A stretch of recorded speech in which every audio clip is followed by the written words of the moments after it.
Why this youth and truth? Literally incessantly in these last many years that I've been out meeting people and doing the work that we are doing, thousands and thousands of people have asked me this same question. Sadhguru, where were you 25 years ago? Where were you when I was 25? Why did you come so late? If you had met me when I was 20, I would have done this, this and this, but you came so late. So I thought we will step out and meet all those people in the country who are below 25 years of age. And here we are. So essentially, life means a certain amount of time and energy. This is what we call as life. Unfortunately, most people forget this. Oh, this person has covered his face completely. Is there something? Oh, I didn't notice you. The videos will be out soon, so don't worry.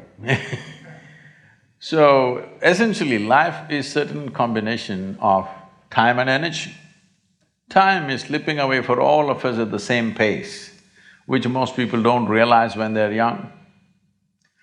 And energy is at its best when you're youthful, which also most youth don't realize. They think they're going to be like this forever. It's not so. Energies will deplete and go down. So when energy is at your peak, and time is anyway running out for everybody, if we can bring little more clarity and balance to that life that we call as youth, I think tremendous things can happen. Above all, every human being carries a certain genius within himself or herself. How many people manage to find the necessary balance and atmosphere for themselves where this genius will unfold? Unfortunately, that percentage is extremely minuscule right now. This is an effort to increase that percentage, because if you bring the right atmosphere within yourself, one's genius will unfold. In our lives, if we do not do what we cannot do, it's not an issue. But in our lives, if we do not do what we can do, we are a disaster. If our own potential doesn't unfold, we will end up as a life who did not do what we could have done. So this is just an attempt, and India being a youthful nation, unless we create a focused, balanced, inspired youth, we could be a miracle if we do that. If we leave youth unfocused, imbalanced, uninspired, we have a recipe for a disaster. So, we thought we will reach out to you, so you can ask whatever kind of questions. Namaskaram Sadhguruji. It gives me immense pleasure on behalf of the entire IIM community to welcome you here. Thank you so much for taking the time out, sir. It's been a lot of pleasure for me to welcome Sadhguruji here. Sadhguruji, ever since that we know that you are coming here, so our forms have been floated with a lot of questions. We have selected the top… But why are you dressed like a bridegroom? I have a question for that. Is there something coming up today? Hopefully, yes. So, sir, it gives me immense pleasure, sir. So we have plethora of questions that we had. It's taken a lot of time to figure out the best questions. Sir, so without wasting any time, let's get started, guys. So, Sadhguruji, one of the most trending questions that we have here on campus is FOMO, the fear of missing out. We have the fear of missing out on activities, we have the fear of missing out on our placements, we have the fear of missing out on anything whatsoever under the roof. So, Sadhguruji, I have a question for you here, is when do we realize that it's the end? We have to stop this, and this should not influence our decision making. I think a lot of our community would resonate to this question, and we want your perspective on this, sir. See, fear of missing out. Let's look at life little beyond… Your stay in the educational institution is only a transition, only to equip yourself for something you have come. You have not come to an educational institution as a destination. It's a packaging place to package you nicely so that you can You packaged pretty well today, though. Thank you, sir. So, not making a commentary on education, but how we go through it. About missing out, the fear of missing out. First of all, fear. Let's address fear before we address missing out. Fear is always about what may happen or may not happen, right? Fear is not about what we are experiencing right now. What will happen is always the fear. Or in other words, your fear is about something which is not yet. Your fear is about something which does not exist. This is all management people. If there were somebody from a psychiatry department, you could have asked them, if I have fear about something that does not exist, what is my condition? They would have a title for you. Yes, NIMHANS is close by, I think. We can always consult, that is also a premier institution. We are suffering something which doesn't even exist. Yes?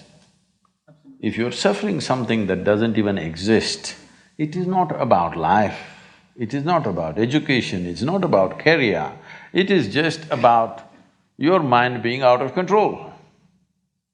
Is that not an important aspect that you should manage first before we allow you to manage an industry or a business? Is it not important, first of all, you learn to at least manage your mind? Hello? Isn't it important?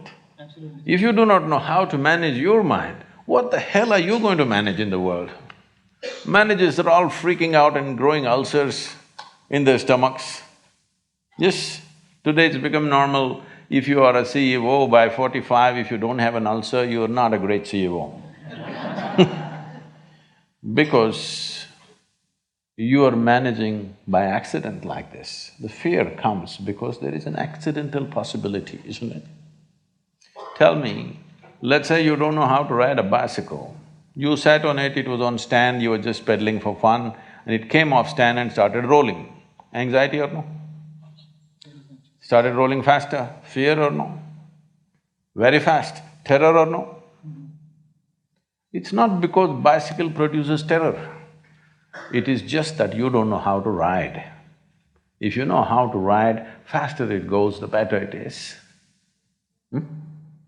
Isn't it? Faster it goes, the better it is. The very basis why we created a bicycle is because we wanted to go faster than walking. That's the idea. But if you do not know how to ride, how much fear it creates. Right now your problem is not with the world, your problem is not with your education, your problem is your education system, right from kindergarten, hasn't told you a damn thing about how to manage yourself.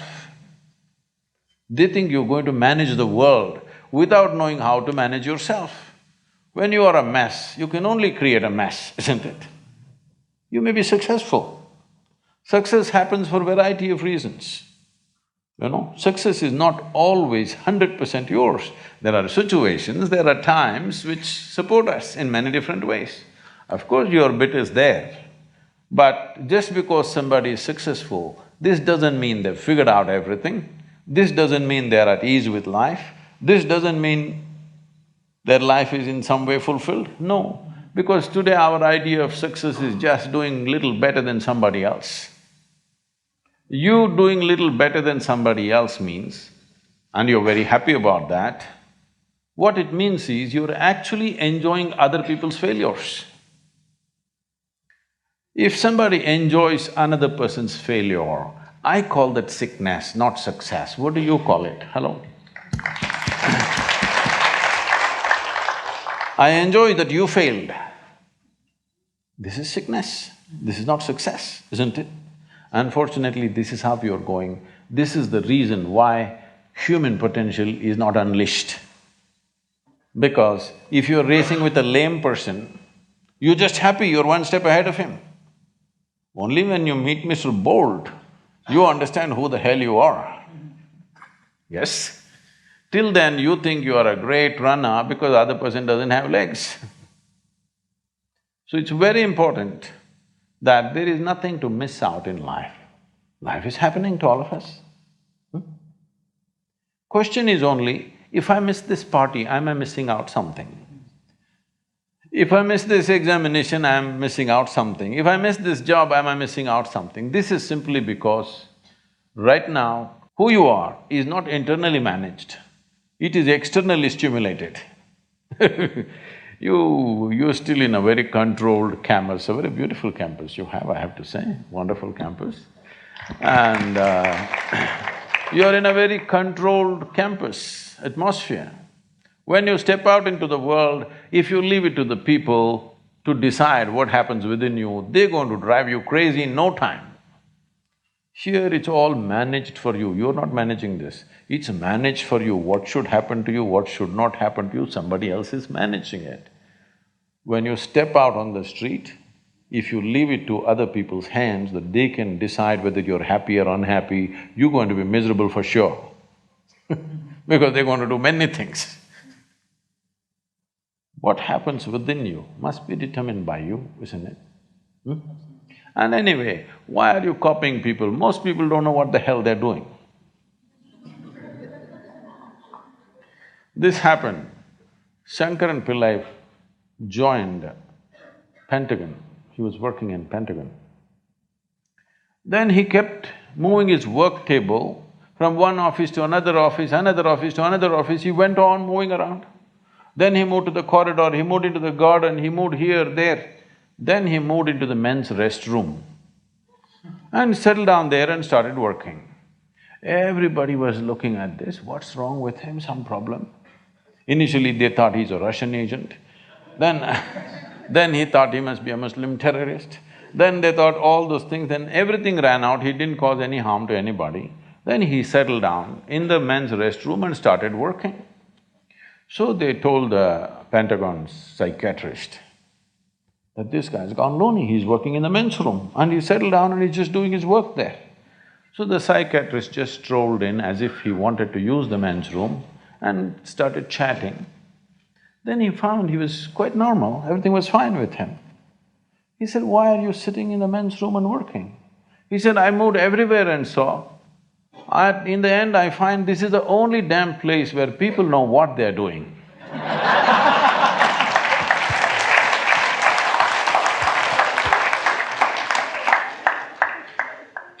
Thank you, Sadhguruji. My next question is, we've all seen the movie Three Idiots, and there is one dialogue I think that's… What happened to the remaining idiots? They left them here? So there is one dialogue in the movie that sort of resonates with a lot of us, and it says, "जब friend fail होता है तो दुख होता है, but जब friend pass top करता है तो और ज़्यादा दुख होता है." And building on to how you're affected by what people do, is it… my question is, it is okay to have that feeling? And if not, how do you let go of that feeling in today's environment?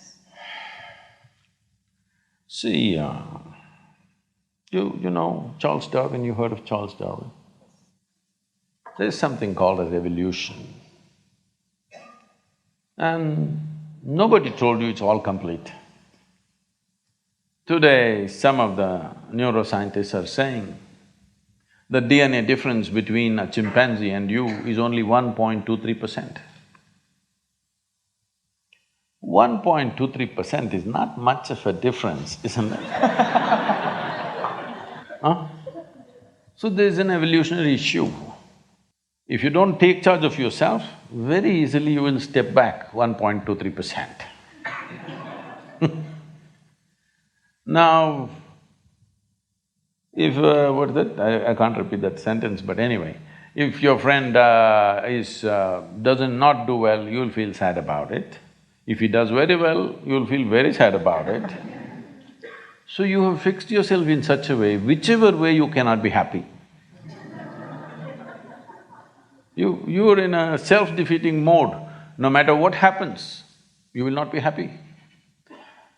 If you want to understand what I'm saying, you go and stand out on one of the main streets in Bangalore city.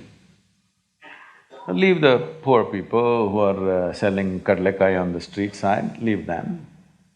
People who are driving there, only look at those BMWs, Mercedes and Maseratis and whatever is going around in Bangalore city, only look at the dream cars, okay?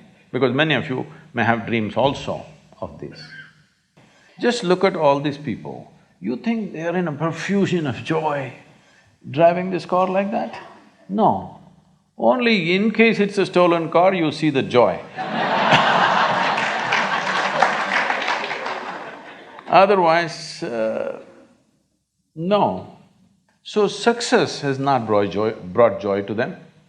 If they're failed, of course they're frustrated. Because the very mode of approach is like this. If this mode of approach comes, whichever way, it's not going to work. Because it's not even about you, it's always about somebody here. It's never about you. The simple thing is this, see, if your joy, your sadness, your happiness, your misery is determined by something or somebody around you, the chances of you being joyful in your life is remote. Yes or no? Is it true that human experience is created from within? Hello? Hello? I'm asking all of you. Is it true that human experience, joy or misery, agony or ecstasy, madness or sanity, everything is created from inside? At least if you're a manager, if you're going to be a manager, at least what is happening from within you must happen your way. Because essentially management means having situations the way we want it. Yes? Management means what? Having situations the way we want it. Well, if the world is not happening your way, at least this one must be happening your way, otherwise what kind of management is this? Here there's only one person, huh? Here there are 1,000 people, they may not listen to you, they got their own stuff. But here there's only one person, at least here what you want must happen, isn't it? If what you want happened, would you keep yourself blissed out or miserable? What's your choice? You must choose, I'm going to bless you now. If you had a choice, would you rather be blissed out or miserable? Huh? Blissed out, of course. So if such a thing is not happening, then all these problems come. If things work, it is a problem. If they don't work, it's a problem. If you get a seat in this institution, it's a problem. If you cannot get out of this, it's a problem. You like this place so much, you don't mind staying here, it's not like that. You must get in and you must get out ahead of others. Everything, it's never about you, it's always about something else. Outside is a variable situation. Who these people are today, tomorrow we don't know what they will say. Yes? Tomorrow morning we don't know what they will say. If your way of being is determined by all these people, then you are a mess, you're bound to be a mess. When you're a mess like that, see, you call yourself a friend. If they fail, you're unhappy. If they pass, you're very unhappy. Definitely we should not use the word friend in this context. Yes, competition, I agree. Not a friend, isn't it? If your friend does well, shouldn't you be very happy if they're really friendship? Leave the friendship business. Essentially, this problem is coming because we have not taken charge of this fundamental human mechanism. This is not happening the way you want it. Is it true that your body right now is the greatest chemical factory on the planet? It is so. It is the most complex and sophisticated chemical factory on the planet. The question is only, are you a great CEO or a lousy CEO?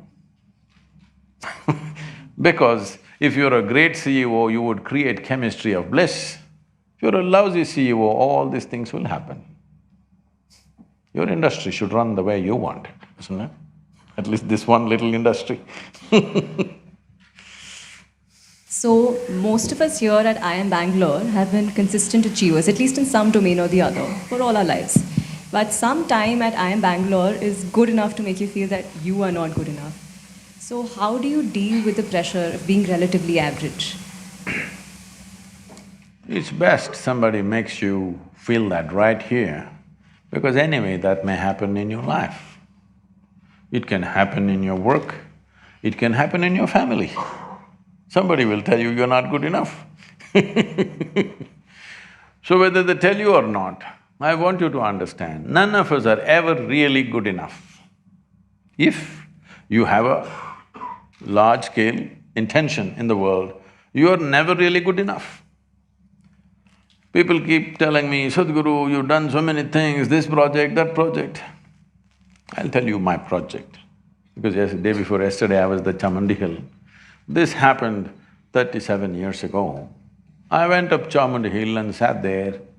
For no reason, I was overflowing with ecstasy, every cell in my body exploding. I didn't know what was happening. When I spoke to my closest friends, they said, tell me, what did you drink, what did you pop? This is the only thing they could ask. When I asked my own skeptical mind, my mind said, maybe you're going off the rocker. But I knew I've hit a gold mine. Something fantastic is happening within me without any reason.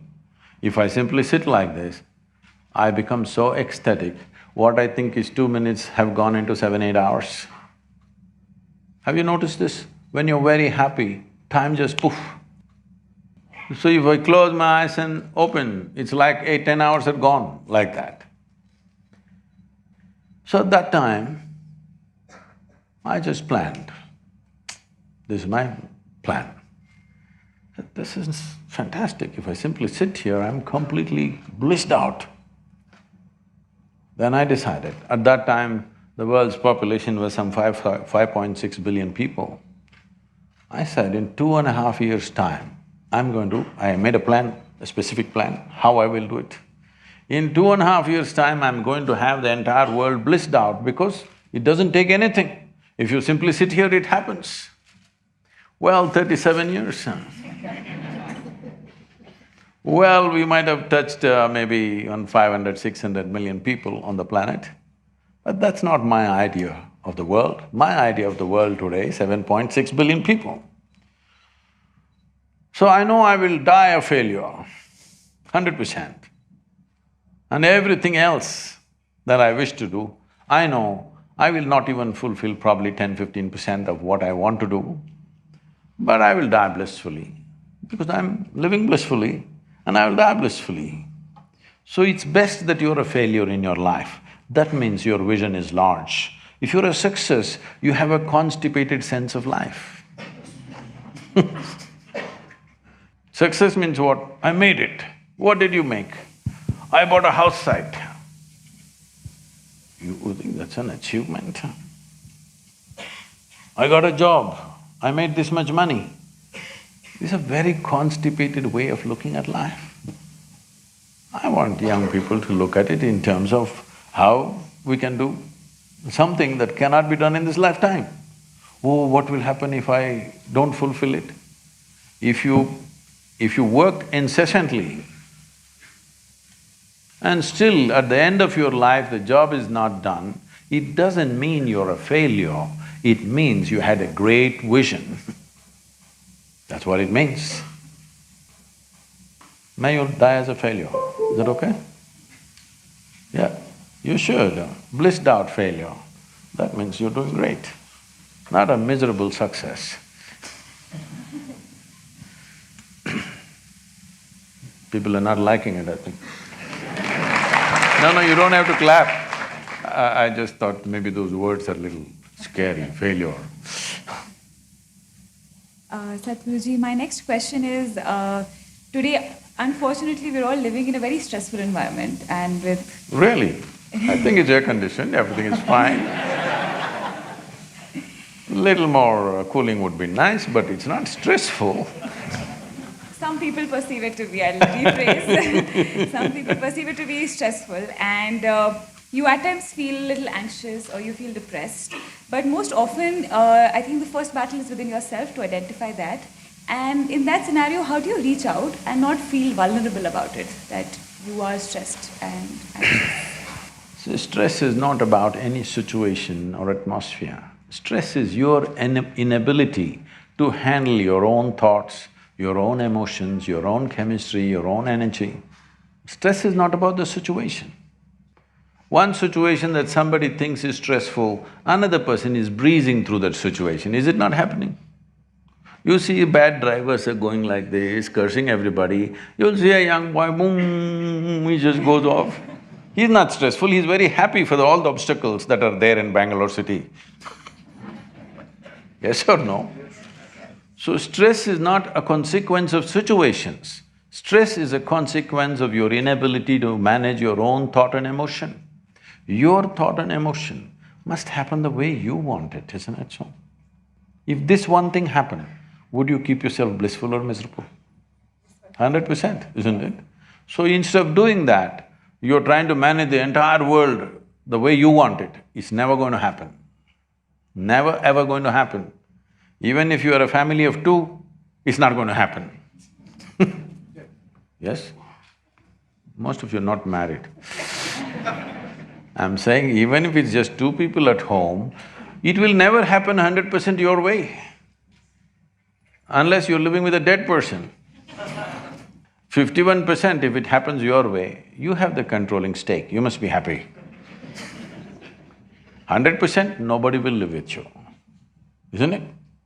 Nobody will work for you, nobody will live with you, nobody will be around you if you insist 100% my way. I'm glad the world is not happening your way, because if everything happened your way, where will I go? Little bit your way, little bit my way, little bit somebody else's way, this is how the world should be. But this one must happen my way. There's no other way for this one. This one must happen my way. If this one person happened your way, you think you'll be stressful? Right, sir. So now I have a very trending question that everyone wants your perspective on. Sir, how do you know that the person you are with is the right person for you? Whoa, popular, huh?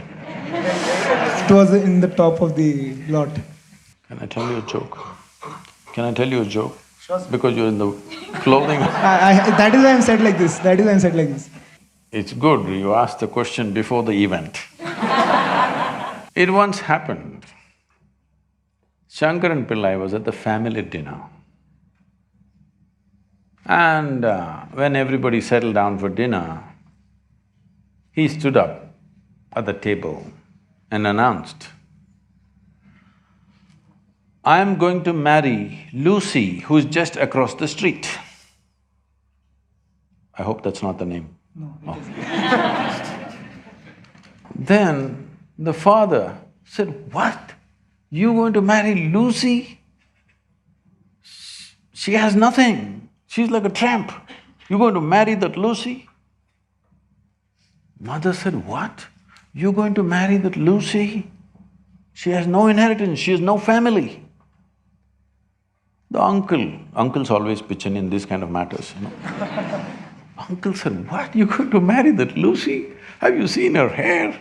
It looks fake." The aunt, "What? You're going to marry Lucy? She's always painted. You're going to marry that painted woman?" The little boy, the nephew, can't be left out. He said, "You're going to marry Lucy, she doesn't even know what is cricket. How can you marry her?" Shankaran Pillai stood his ground and said, "Yes, I'm going to marry Lucy." Everybody asked in one voice, "Why?" He said, "Because she has no family." There are no many opinions to battle with. So, who is the right person? I don't want to take away all the romance from your life. But let me tell you this, there is no right person on this planet. If you put your heart into something, something may become wonderful. Is it the right thing? There's no right thing. Nobody ever found the right person anywhere, okay? If you get into that kind of unrealistic mindset, "I have found the right person," oh, you will be soon disappointed. You must understand, there is no right person. First thing is to see whether I am the right person. Yes, am I the right person? Instead of seeing, is this the right person? Am I the right person, first of all? And there are no right people on this planet. If you understand, you have your nonsense, they have their nonsense, we can adjust nonsense. Go on. We must understand relationships are formed for various needs. There are physical needs, there are psychological needs, there are emotional needs, there may be social needs, there may be financial needs, various kinds of needs. So when you're going to somebody with so many needs, you're going as a beggar, and a beggar cannot choose. Hello? Beggar eat what comes his way, isn't it? He cannot choose.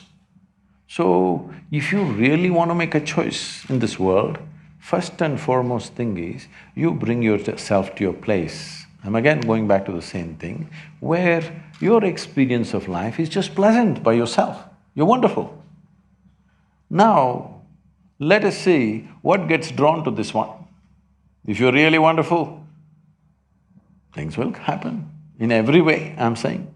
In terms of career, in terms of marriage, in terms of relationships, the best will happen to you because you made yourself like this. Instead of trying to work on somebody and fix them, if you work upon yourself and make you so wonderful that everybody wants to be with you, then there is a choice.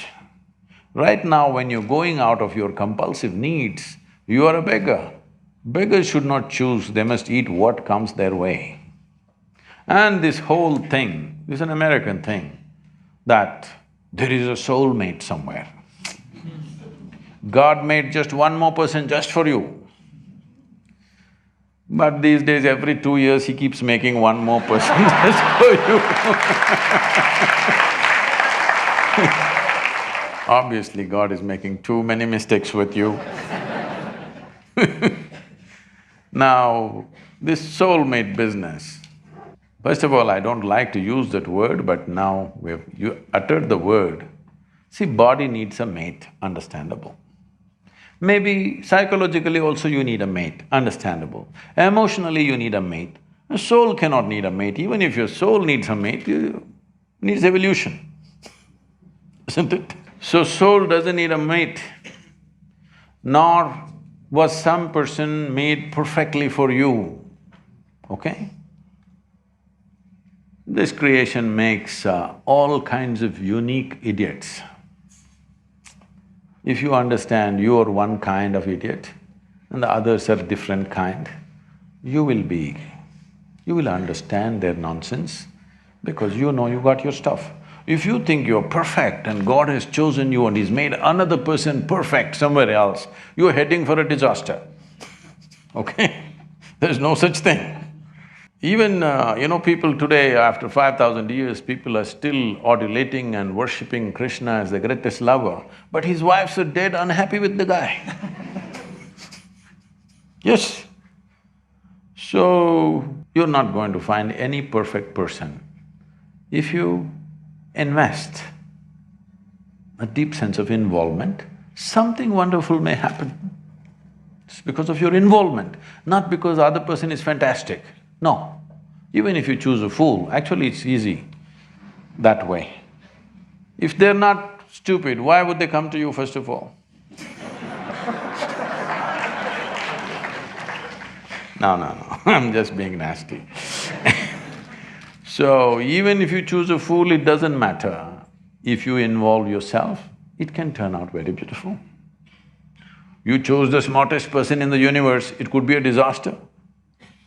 So, do not think in terms of, whatever this made for each other nonsense. No. You choose the opposite, actually. The genders are opposites. You choose the opposite because you don't want them exactly like you want them some other way. The reason why a boy is attracted to a girl and a girl to a boy is because they're different.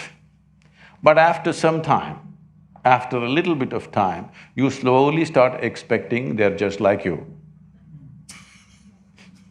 This is a serious mistake.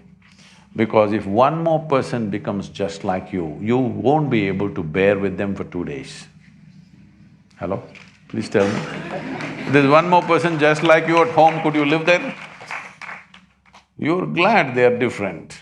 It's wonderful, nobody is like you, isn't it? Nobody is like you on this planet. Try and see. Nobody is like you, and that's good. Don't look for sameness, not necessary. It's a difference which makes the… Because of the difference you tango, not otherwise. Sadhguruji, then in that case, when we… or what I understand is then we should not find similarities of ourselves to someone else. Then why do we have role models? Role models? People keep asking me, Sadhguru, who is your role model? I tell them, I don't roll with the models.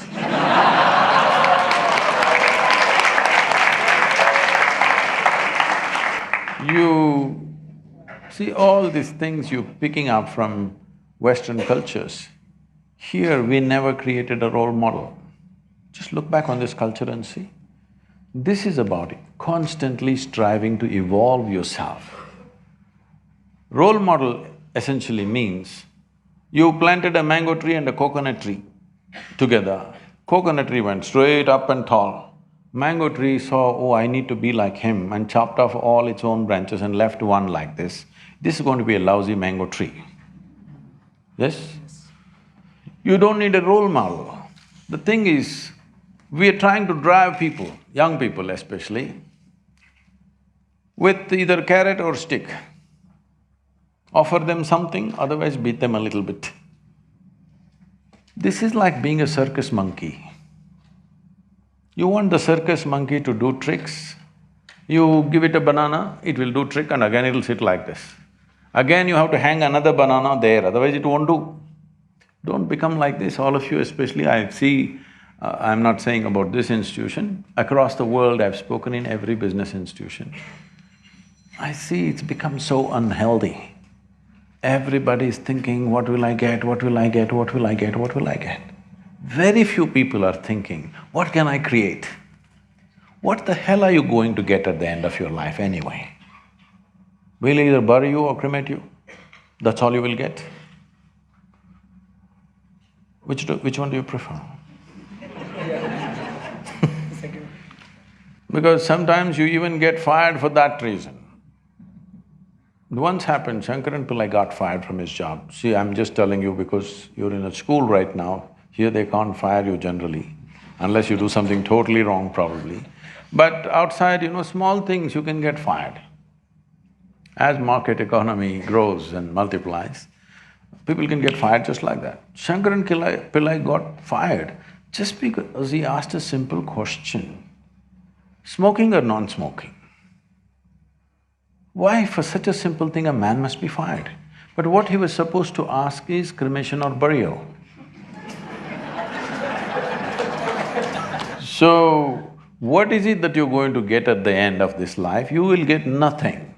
The only thing is, did you live an intense and involved life? That's all you have. What have you got? What have I got? What have you got? What have I got? This is rubbish. But this has got, particularly into business schools, this has gotten big time. In United States, business school, nobody is thinking of anything. What's your first salary? The previous batch, what did they get the first salary? I must get little more than that. This is all. Because everything has become goal-oriented. There's no significance for the process. We have business events every November. I think some shots were there of Ratan Tata and others. All the major leaders, business leaders in the country have come. Every year we have 200 CEOs who go through 4.5 days of training called Insight. Last year, one of this, somebody who was running a reasonably major multinational company said, Sadhguru, we pick the best from the IIMs and IITs in the country and we keep paying them more and more year after year. But you don't have single IIM here. I said, I all have only school dropouts. But your organization runs better managed than our corporation. How's this? I said, see, this is all it is. You guys are goal-oriented. You want to get somewhere. Here, people who are working for me, they don't even know where to go. They don't even care where they go. All they know is they're absolutely devoted to the process. Right now, what they're doing, they're so absolutely devoted to it, everything that's there in them is coming out in that single action. This is all a human being can do. Either you're doing your best or not doing your best, isn't it? You may not be able to do as well as somebody, but the question is, are you doing your best in every moment of your life? For this, you need devotion. I'm specifically using the word devotion because devotion means people think going to the temple or church or mosque or whatever is their destination. No. You tell me, has anybody in any field of activity, either sport, music, art, business, spirituality, politics, whatever, has anybody reached any significant states of achievement without being devoted to what they're doing? Have they? Has anybody gotten anywhere, I'm asking? Mediocre nonsense they've done, they maybe got more and more salary, but they did not do anything significant. So you have to decide whether you want to live a mediocre life or you want to live an intense, beautiful life. Because life is only in its experience, in not what you possess. Life is only in the way you experience it, not in what you have. What you have will mock at you after some time. If your experience is not good, people can live in a palace and be terrible. People are committing suicides in palace, isn't it? So, what you possess is not at all the point. How you experience it, everything is the point, isn't it? But right now, the entire world has gone towards this direction. You young people must change this. The intensity of your experience is more important than the immensity of your possessions, isn't it?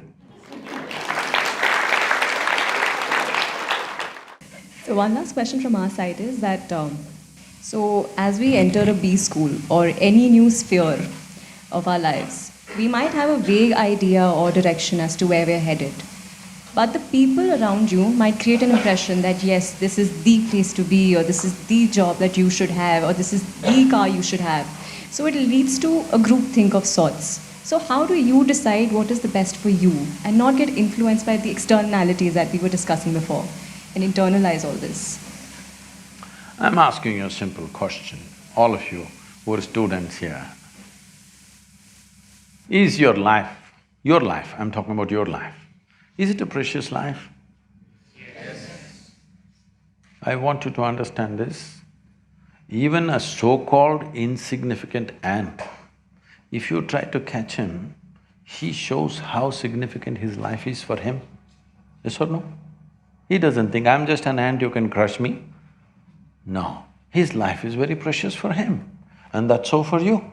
If your life is so precious, is it not important where you're going to invest this life? You're going to invest this life simply because somebody's going to pay you a little more? You're going to invest your life simply because your friend is going to a lesser company and you're feeling very good about that? This is not the way. When such a question arises in your mind, you must withdraw from the influence of your peers, your parents, your teachers, the atmospheres that you normally live in. Just a small amount of time, maybe 5–10 days, where you're well supported so that you don't have to fight for survival. You're supported, but you're not influenced to such a place and really look at this. Where do I want to invest my life? Into what? What is it truly worthwhile for this life to be involved in for the rest of my life? When you're not unhappy, when you're not frustrated, when you're not jealous, when you're not hateful or resentful, when you're peaceful and happy, you must decide what you wish to do. Once you decide, You shouldn't be every day looking who is doing better, who is doing better, who is doing better. Nobody is doing better than anybody. Either you're doing great or you're just lousy, that's all there is. Yes, within yourself, in your experience of life, either you're doing great or you're having a lousy life. That's about it. Nobody is doing better than somebody, nobody is happier than somebody else. Either you're joyful or you're not, isn't it? So you must invest in your life what you think is truly worthwhile. It doesn't matter what it gives, because, in the end, do you know this? There is no cargo ship going with you. Hello? There's no cargo ship going with you, so possessions are only for our use, not to accumulate. Yes? What we can use, we must have, of course. But it is not just to have something against somebody else. Most people's houses are like warehouses. They're living in warehouses. Because most of the stuff, at least 70 to 80% of the stuff in most homes are never used, they're just warehousing it. They have no space to move, they have to clean it every day, but lots of things they got because neighbors bought it.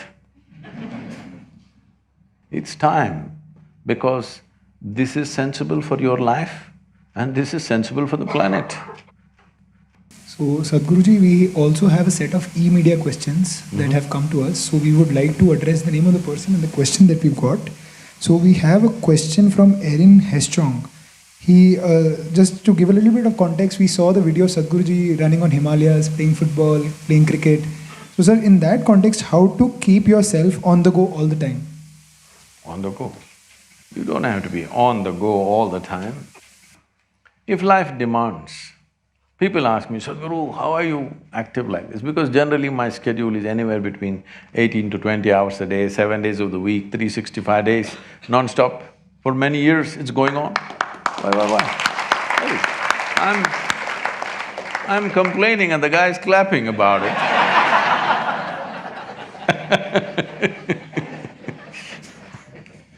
So people keep asking, how do you keep yourself like this, how do you do this?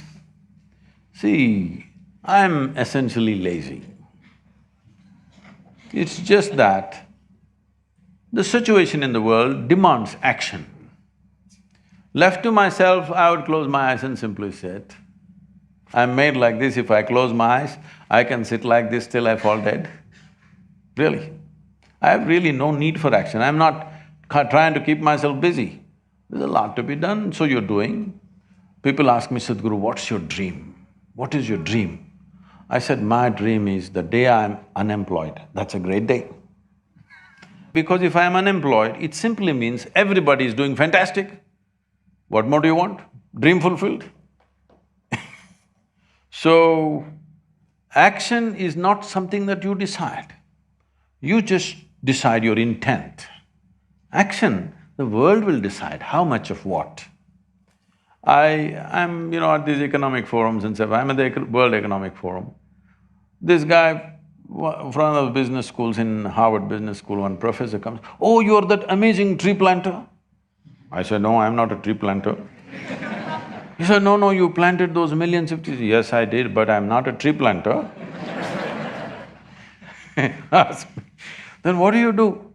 I said, I make people flower, not plant trees, but I'm planting trees because the goddamn trees are missing where they should have been. Where they should have been, they're not there. It's like this. Two men were working on the street.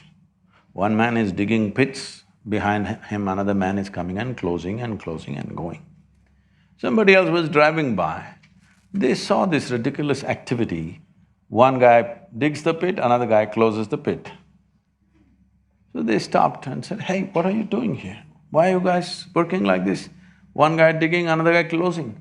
They said, no, the in-between guy has gone on leave, he's the tree planter.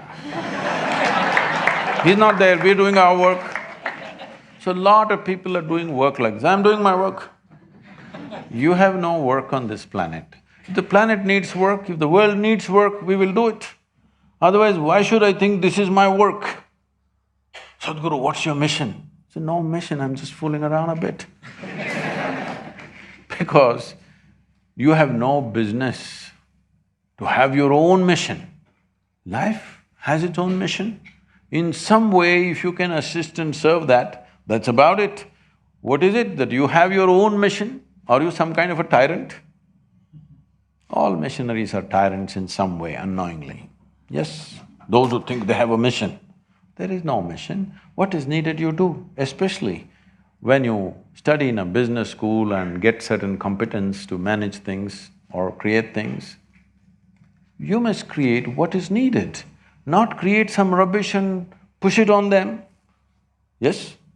Yes or no? You must see how to make life better, how to solve situations which are problematic to a whole lot of people. You must look for solutions and solutions for the existing situations. And of course, there are experts who go on creating new problems. So you will never be short of problems, believe me. You just have to create solutions, not go on a mission mode. That's for Mussolini.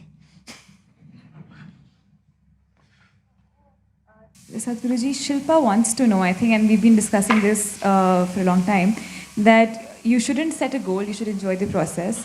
But how do you be less goal-oriented in life and follow your passions? And also, aren't her passions also a goal? See, less goal-oriented means what? Have a goal and not get there? Or have a small goal? What is it? Less goal-oriented. See, what you're calling as a goal is a consequence, isn't it? If you're only focused on the consequence and not on the process, then your consequence will just be an unfulfilled dream in your life, just a desire which will be unfulfilled. Only if you conduct this process right, consequence will happen. Maybe not necessarily the way you thought, maybe it'll happen in some other way. But the consequence is bound to happen, isn't it? If you are conducting the process right. It's like growing flowers in your garden. If you want flowers in your garden, you don't have to do flower meditation. You don't even have to think of flower. Probably you don't even know what flower will come out. But you need to think soil, manure, water, sunlight. None of them look or feel or smell like flowers. But if you handle them right, flowers will happen. This is how life works, this is life's process. If you do not engage in the life's process, if you do not figure out what is the life's process, then you will only desire. Desires are very exhilarating to have in the beginning.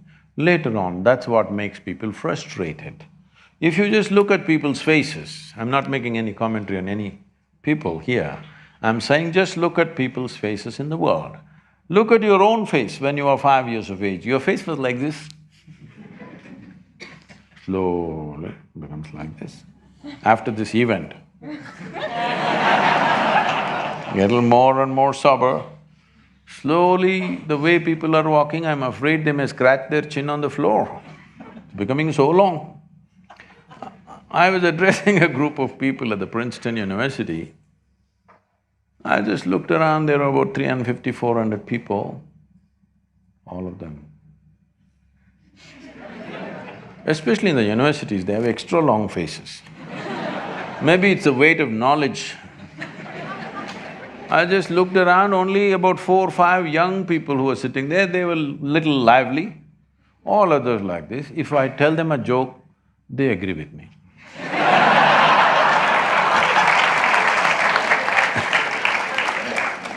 Then after about 40-45 minutes of talking, then I said, what's happened to all these people over 30 years of age? Why are they carrying such long faces? One lady stood up and said, they're all married.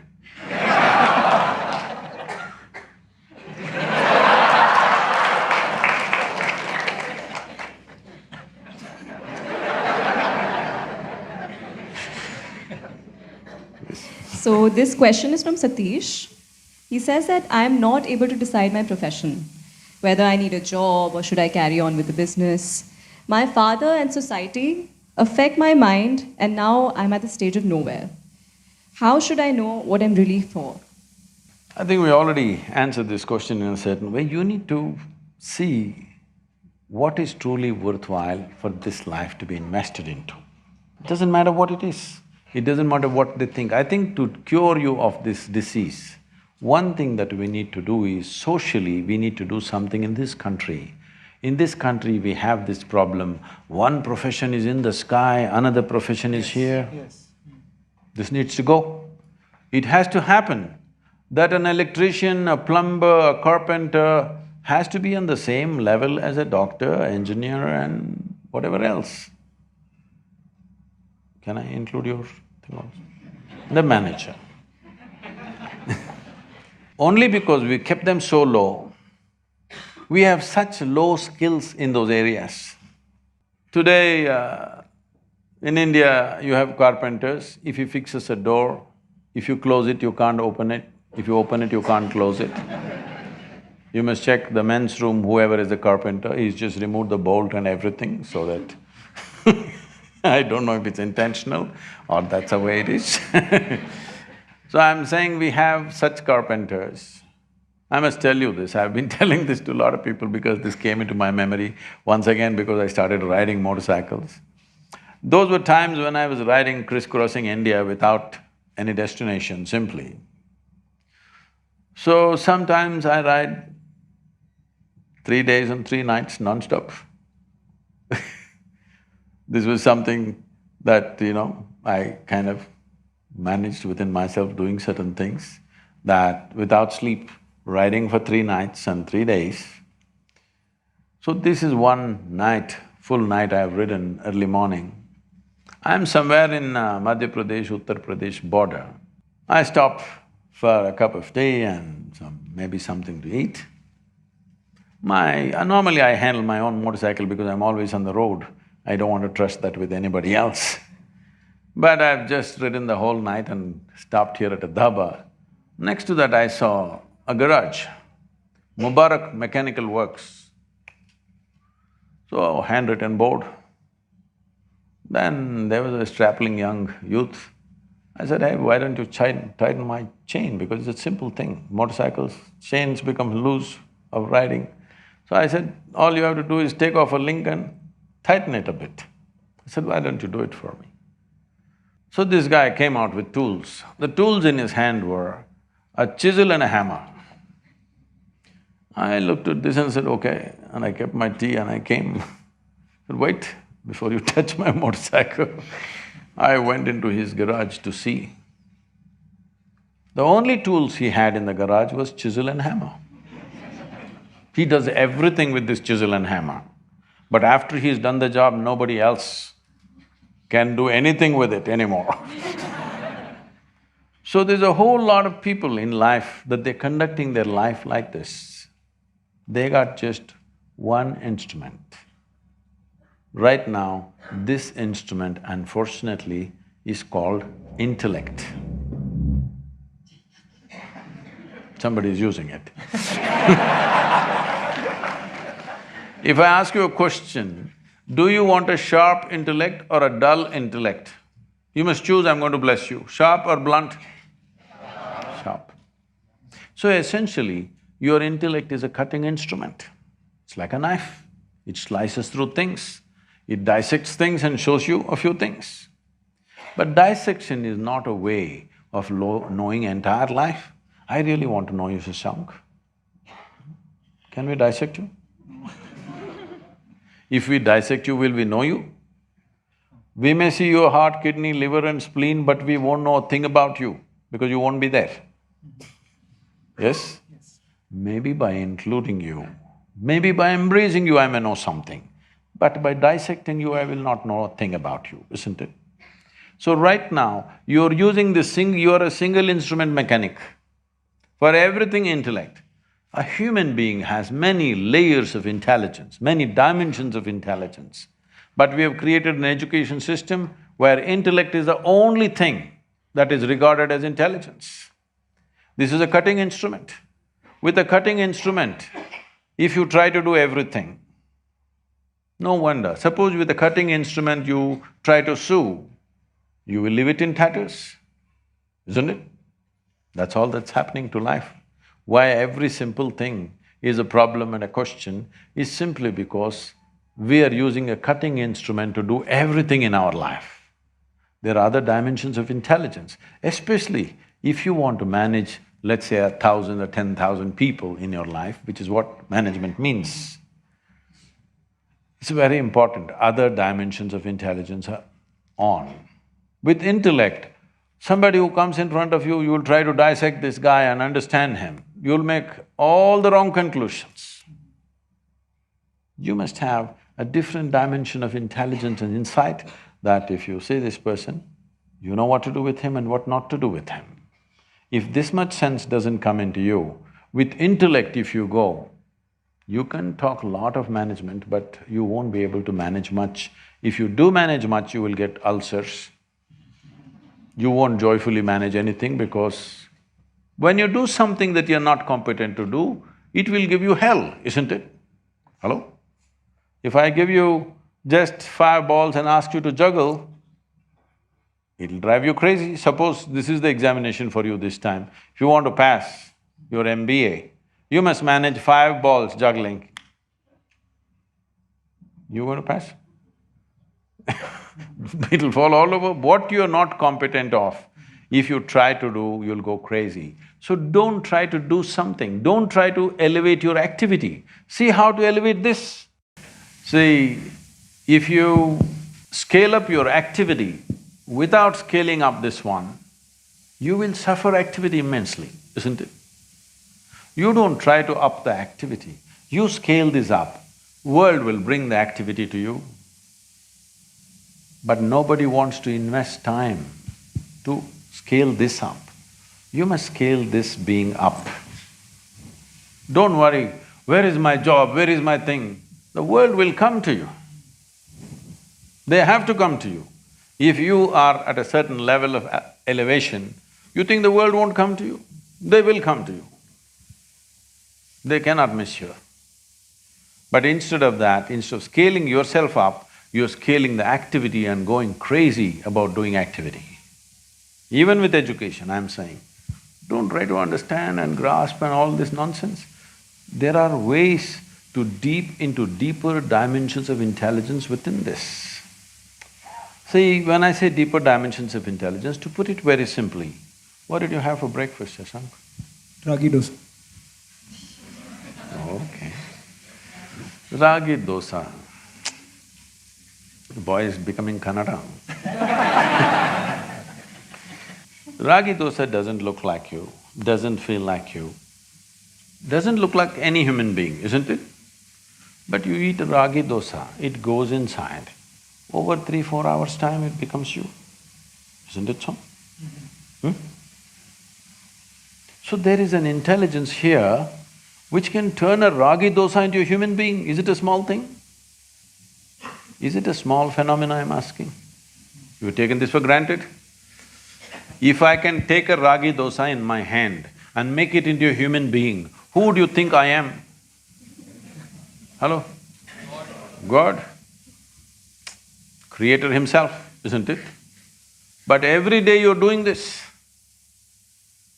but unconsciously. This is the human predicament. Whatever you are unconscious of, it does not exist for you, isn't it?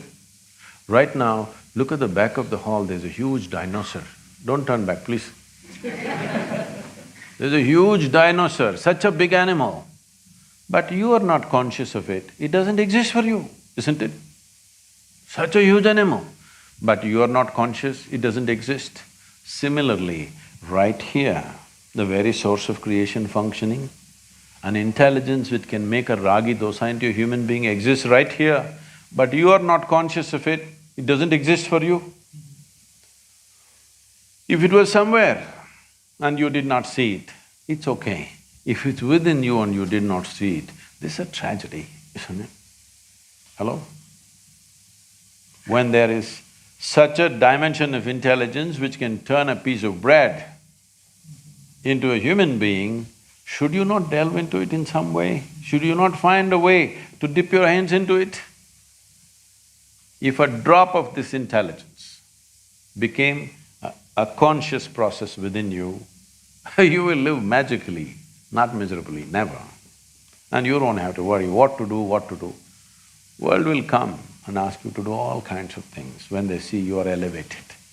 So when you're young, this should be the focus, how to build this human being to a place. Not just how to get to that place. That place is only a social place, it's not existential, isn't it? You are a CEO of a company, it's only a social thing, it's not existential. But when you are elevated as a life, it's existential, it stays with you. Whatever is needed in that time in which we exist, we will be able to do it because we have the necessary altitude within us. So now we are done with our set of questions. Now we would like to open the floor to the audience to ask Sadhguruji their questions. So who would like to… where are the volunteers? The mics? I would want to start with this little girl. She had approached me that she wanted to ask you questions, Sadhguruji. So just could you hand over… Yes. Whoa, hey, don't floor me with some difficult question, please. Kept that as a surprise. You can stand up, please. Let them see you. Actually, many parents in India, they have tension about their child, about fees, 1 lakh, 2 lakh, how shall I pay this? Then I'll become a beggar. What shall I do?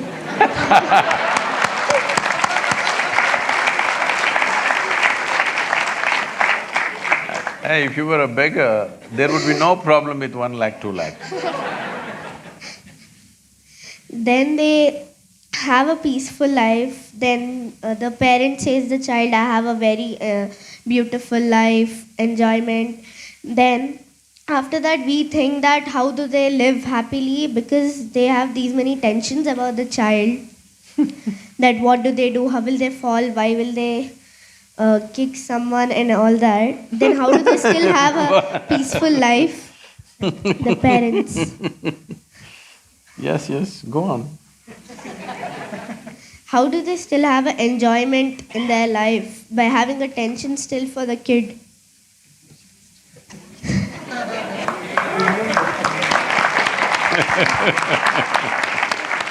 Some parents manage to forget about their children for some time. That gives them the respite. You are something. So, see, what's your name? Sanjana. Sanjana, I want you to observe not just your parents, just observe people around you. Just watch them carefully. Because this all I did in my life when I was your age, simply observing everything, not saying a word about it. If you observe people, you will see, today we are creating a world. Toddler means they have, you know, the napkin problems. Adolescent means they have puberty problems. Middle age means it's a crisis. Old age, terrible. Tell me one stage of life that people are enjoying. Those who are poor, suffering because they're poor. Those who are rich, they're suffering the taxes. Those who are not educated, they're suffering because they're not educated. Put them to school, enormous suffering. That's what they're saying, tension in the B school. And those who are not married, they're suffering. Get them married. So I did not say anything. They're saying it. No children, they're suffering. Give them children, constant suffering, which you are saying. Tell me one damn thing that people are not suffering. Everything. So somebody comes out with a philosophy, life is suffering. So somebody comes up with a solution, it's all right to suffer. If you suffer a lot here, you will go to another place where everything is fantastic. You heard of heaven? Not been there, right? Oh, heaven. Heaven is the most fantastic place. The reason why we suffer is there everything is fantastic. But I'm asking, do you have any proof that you are not already in heaven and messing it up? Hello? Do you have any proof that you are not already in heaven and making a mess out of it? Just go out and see, I think it feels like heaven, the bee school. Maybe you making a mess out of it. Look at this planet. From outside the solar system, look at this planet, all the other planets and planet Earth. Does it look like heaven? So you already landed on heaven and making an absolute mess about it, and you want to go to another heaven now because you made a mess out of this. So, people are not stressed because they have children. They don't have children, they're continuously miserable. Children came, little bit spurts of joy, rest is only crying about it. So this is not because of children, this is not because of marriage, this is not because of B school, this is not because of employment. This is simply because human beings have not figured how to handle themselves, that's all. Wherever you put them, something. You give them what you want, make them the king, they're miserable there also. Yes? Yes or no? People have become risen into very high positions, still miserable or no? So this is not because of any situation, definitely not because of a wonderful girl like you. They haven't figured, because right from the day they went to kindergarten, they were focused, who is first, who is second, who is first, who is second. Yesterday I was at my school. After 45 years I went back to my school. How does it feel? How do you think? So I went there and I was just telling them my experience of school. When I went to school, you know this monthly marks card. When I said monthly, don't think I'm talking menstrual cycles or something. I'm talking about monthly marks card, it almost felt like that for a lot of people because that's how they went through it. When this marks card comes, when the teacher gives it to them, some look at it and they're strutting around because they are first, second, whatever. Some are sitting in one corner and crying because they're not happy with the numbers that they got. I never opened the marks card in my entire school. When they gave it to me, I took it and gave it to my father. He blew. I couldn't understand why just this card. I never opened it and saw because I thought this is a transaction between my teacher and him. I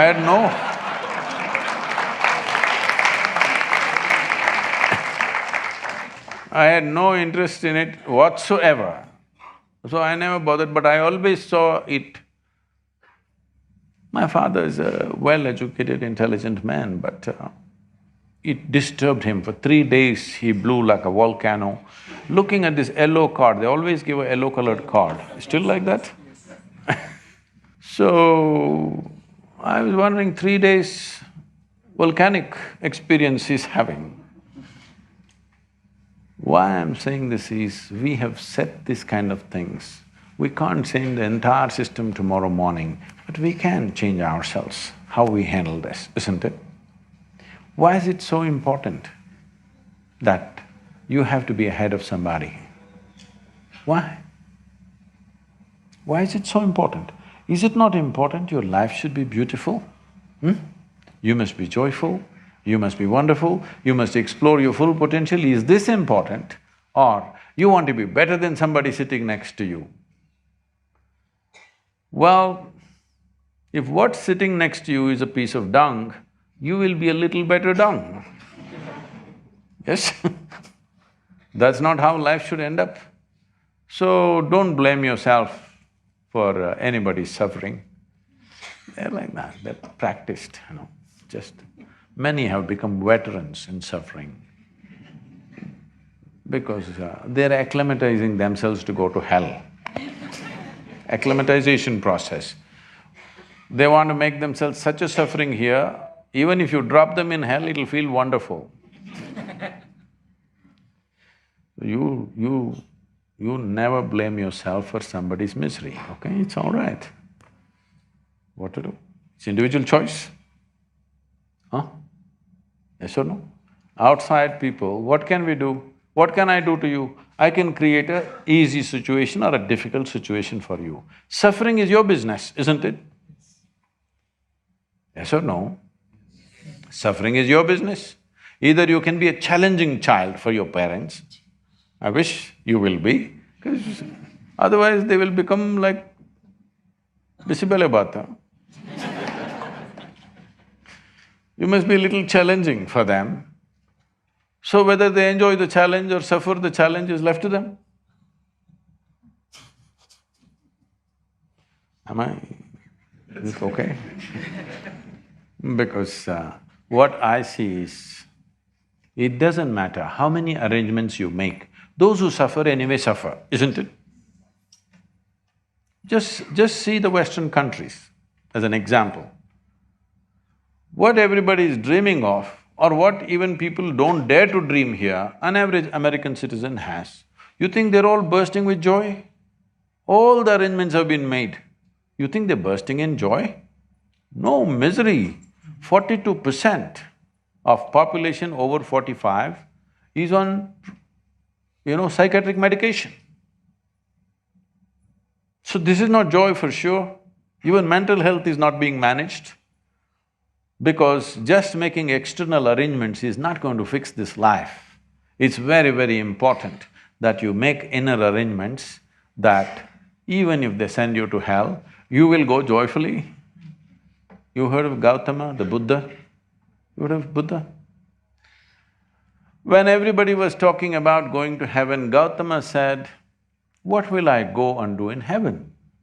Because you say everything is wonderful there. What will I do there? Let me go to hell. Because you say everybody is suffering there, let me go and do something, because anyway I cannot suffer. I made myself like this, I cannot suffer, so let me go to hell." Even now the Buddhist texts talk about Buddha being in the lower world. Well, you should have this kind of freedom, isn't it so? Huh? Even if I go to hell, I will live well. Nobody has to send me to heaven.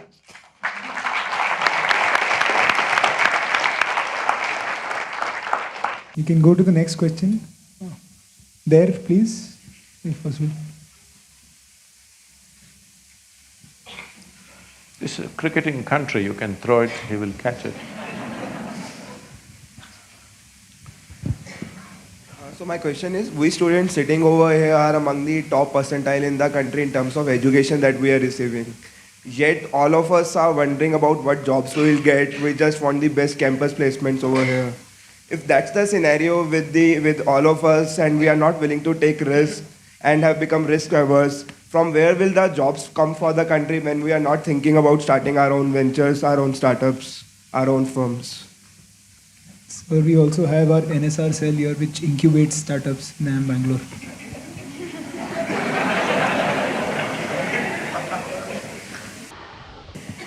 Incubation is only for an unhatched egg.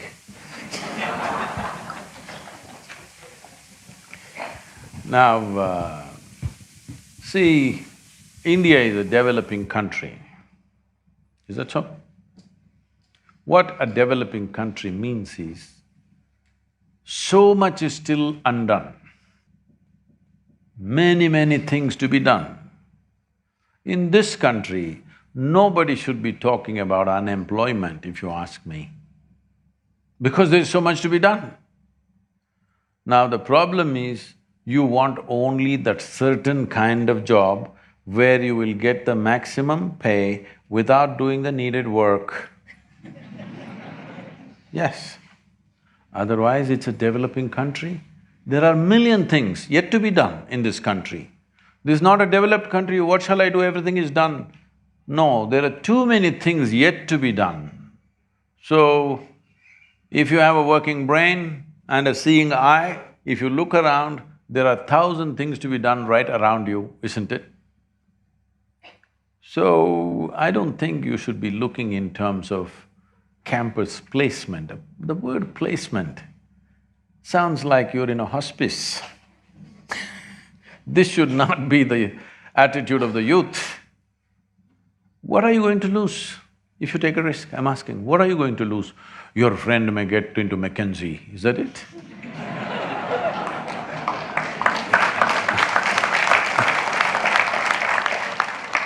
That's not the way to look at life. There is so much to be done in the world.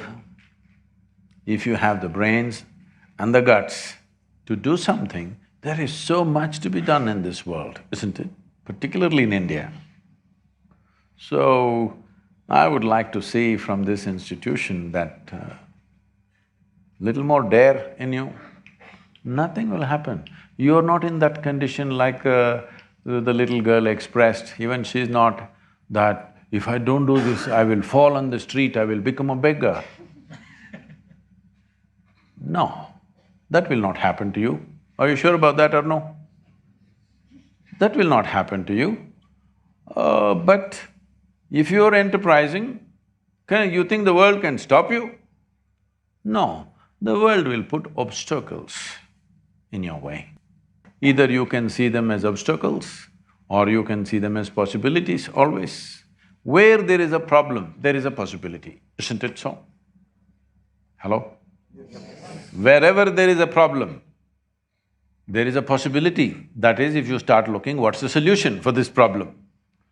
If you just see the problem and you don't think beyond that a problem is a great possibility because if you solve this, that's it.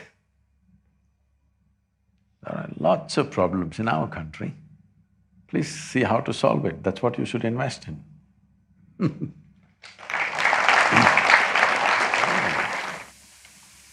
Namaste. Namaste. My name is Dhanya Ravi, and firstly I would love to express my gratitude to Sadhguruji for establishing Isha Foundation and Isha Music, because for me, music heals a lot.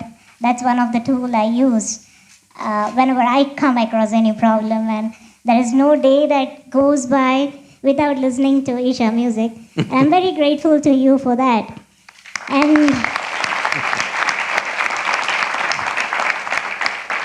yeah, so talking about my health condition, I'm born with a rare genetic disease called Osteogenesis imperfecta, commonly known as brittle bone disease, which means my bones are extremely fragile, just like a glass. And I've faced more number of fractures than the number of bones in anyone's body. So today, more than a question, I have a humble wish. I'm a regular follower of your everyday saying, so it would be nice if one of the coming days, if you could quote something about disability, as I believe this opportunity would create a wider visibility for survivors of people with disability. And yeah, I would be happy if that quote is done along with our pic. Along with? Our pic. Photograph. Oh, we will. Yeah, along Yes, with our photograph. Swami, take a good picture. No, I need you and me. Oh, we'll do that.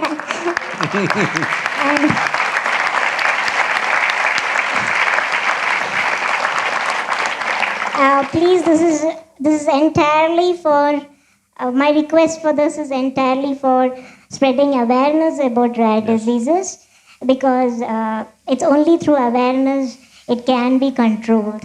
I thank you so much.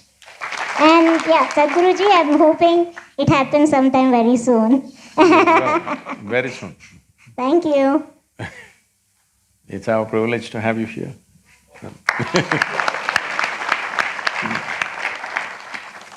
Well… With another question. Here maybe? Oh, sorry, sir.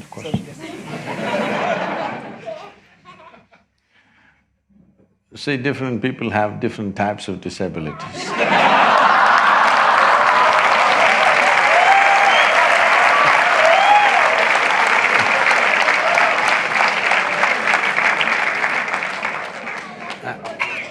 And I will do that, we will do that. See, life has come in so many forms, but societies have decided what is normal and what is not normal. But actually, if we compare every one of you who have all the four limbs intact and whatever, you compared to the next person, in some aspect of life, are you not disabled? If you run with Mr. Bolt, won't you feel like a cripple? Hello? With two good legs, won't you feel like a cripple? Yes. So let's not brand ourselves or anybody else one way or the other, because life has come in so many ways. You just have to respect that and do your best about it. Because it's a miracle in the sense, just now Shashank was talking about the miracle that he did today morning, that he makes ragi dosa into a human being. Isn't it a miracle? And this ragi dosa was made with the soil that we walk upon, yes or no?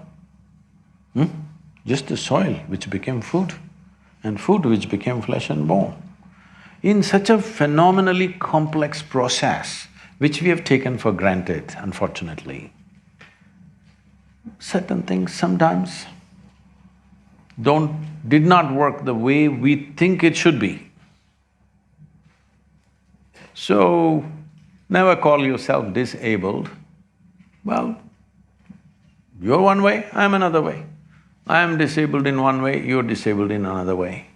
Some way, every one of us, if we compare ourselves to somebody, all of us are disabled in some sense, isn't it? But see what an intelligent mind you have. Because of my disability, I am here today. Otherwise, the IIM people… And because of that, we're going to have a quote. I'm saying, bones are breaking, it's painful, unfortunate. But most people who are being labeled as normal, they're all breaking up their brains every day. Not bones, brains. They call it stress, they call it anxiety, they call it so many things.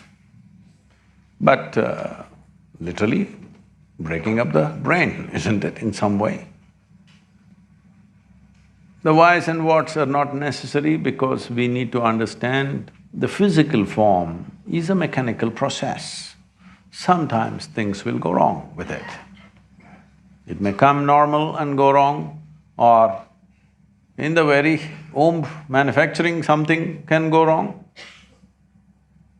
This has got nothing to do with that person, it's got something to do with variety of things because it's such a complex process.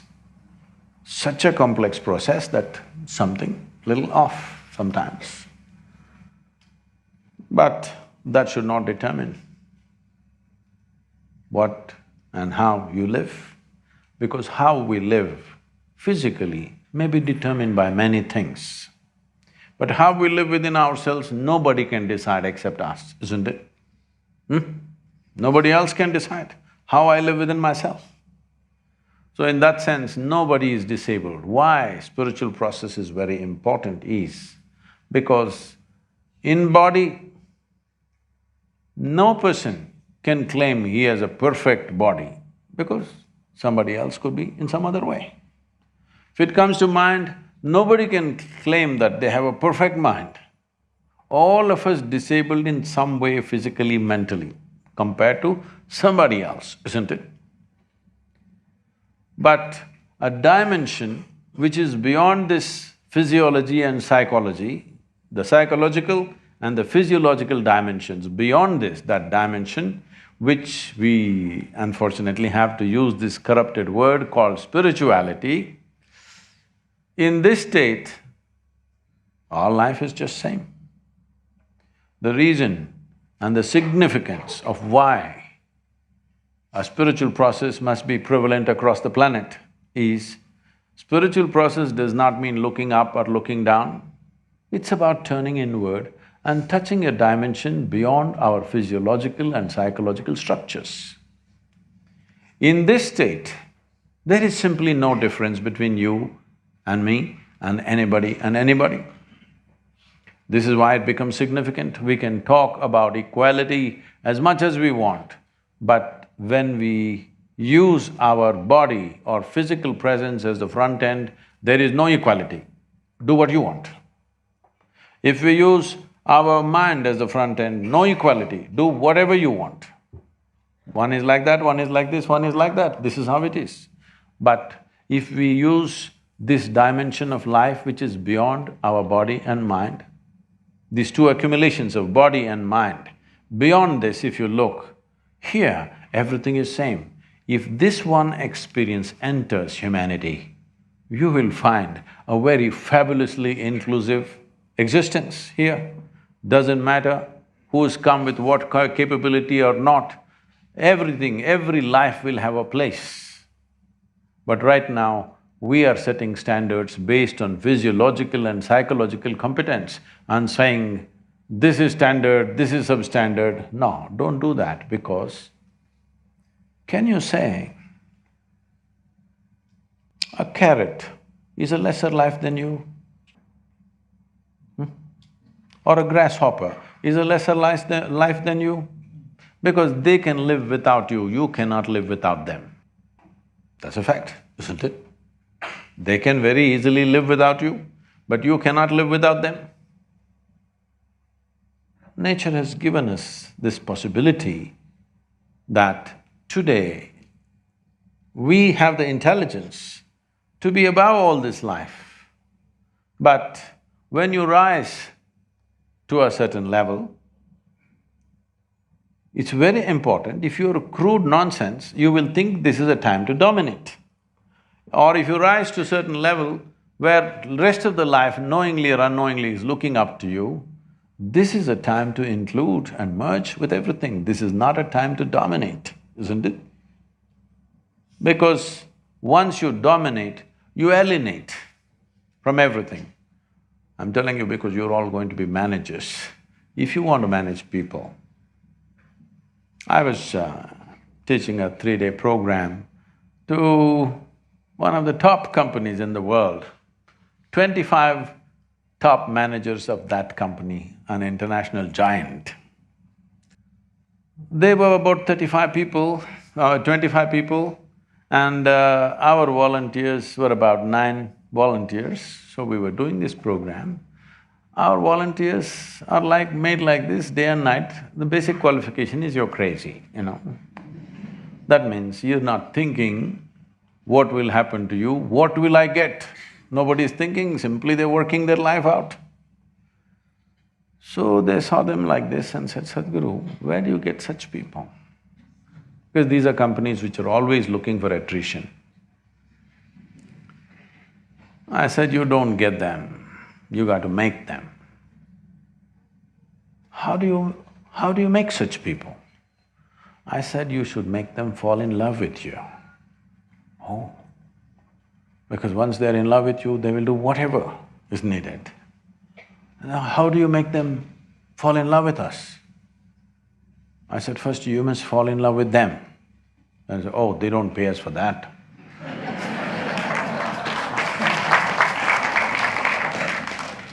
So once you try to dominate, you alienate. Once you alienate, it's hell to manage people. It's hell. It's better you take sannyas and live somewhere alone. Because managing even one person when they're alienated from you is hell. In inclusion, management will happen effortlessly. So this inclusion has to come means human life or human beings have to come to at least a little bit of inner experience which is beyond body, which is beyond mind. Because when it comes to body, your body is different, my body is different. Do what you want, this will stay different. We will think it's different at least, as long as we live. Only when they bury us, we know it's all the same soil. When you compare mentally, my mind is different, your mind is different, do what you want, they will always remain different. But if you look at this as life, there is no such thing as my life and your life. This is a living cosmos. The question is only how much of life did you capture in this? This is all that matters. It's not the size of the body, it's not the size of your brain. How much life did you capture within yourself will determine the scale and scope of life. How big a life you live simply depends on how much life have you captured. So if you want to capture more life than you have right now, the simple thing that you have to do is, you must open up the boundaries of your individuality. Your individuality is slowly becoming a concrete shell that nobody can break through. If you obliterate the boundaries of your individuality, then we say this is yoga. Yoga does not mean twisting your body, turning upside down, wearing Lulu pants. Yoga means union. Union means the boundaries of your individuality, consciously you obliterate it. Now, there is a life larger than anybody can imagine happening within you. Because of a large-scale life, everything will come naturally your way. You don't have to go and set up your shop in a busy place. Wherever you set up, they will come. They cannot help. I must tell you this from experience. In continuation, we're talking, okay? When we want to set up the yoga center, I went and chose a place which had no road, which is just right next to the rainforest, and it's remote as it can get. It's a proper revenue land, but remote, nobody would want to go there. When I said this is where I want to set up the yoga center. We had a trust, Isha Foundation. Out of 6 trustees, 4 of them dropped out because they thought I'm crazy. They wanted to find a 5-acre plot inside the city or just next to the city, start a center where people will come. They said, nobody is going to come, this man has lost his mind.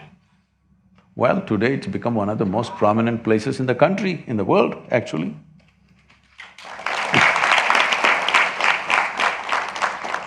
Similarly, in United States, we went and set up a center in the remotest possible place in Tennessee. People said, Sadhguru, this is not the place to go. Tennessee is a different kind of place. It's a very strong religious place, extreme, Bible Belt. Said, Sadhguru, you don't know, just the previous year, they'd burned down a Zen meditation center. Sadhguru, this happened, you don't go there. I said, see, this was all in the northern area in Michigan. So I said, see, I know how to transform people, but I don't know how to change the weather. So I go Tennessee. And they said, why in such a remote place? I said, see, I don't know how you look at it. I looked at this map of United States. I drove across, crisscrossed United States just to look at the terrain and the temperatures and things. Then I said, this is the place. I looked at the map and said, this is where, because if I draw a 12-hour drive kind of circle, 60% of United States population is around us. I said, this is where I will be. In the remote place, because it's so remote, we bought over 2,000 acres and today it's a buzzing center. Why I'm saying all this to you is because for a low-hanging fruit, you live a low-hanging life simply because something seems to be easy right now. But if you are very clear what you want to create, whether it's a business or an industry or you just want to make yourself, above all, what kind of human being do you want to become? That's the most important thing. Don't start any enterprise or job, all these things are on the side. The real thing is, what kind of life will this become? This is the real thing, isn't it? If you just focus on this one thing, if you obliterate your boundaries of your individuality, you will see this will become a large-scale life. When it becomes a large-scale life, everything that happens around you will be of a certain scale naturally. Of course, some things are decided by times in which we live. If you were an IT professional 1,000 years ago, you wouldn't know what to do, isn't it? So there are times.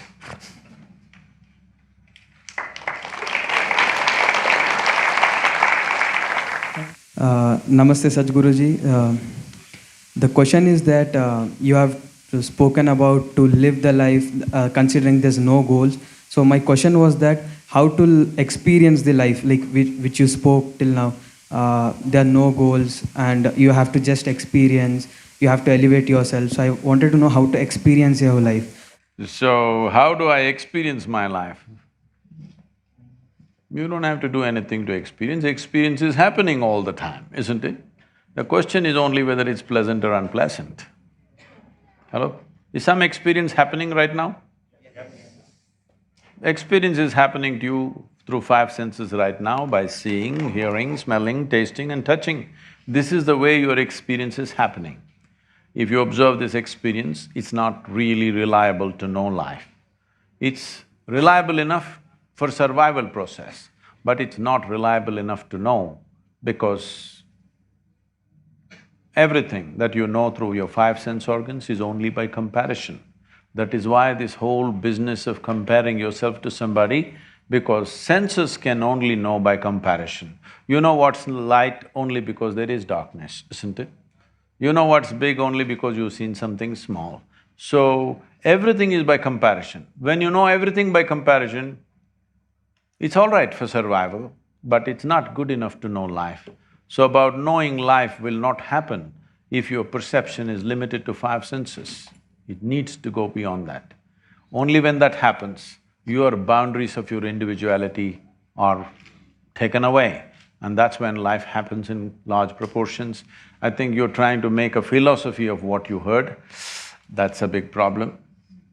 Don't draw a conclusion. I came here to see that I can remove some conclusions in your mind so that you're an open life.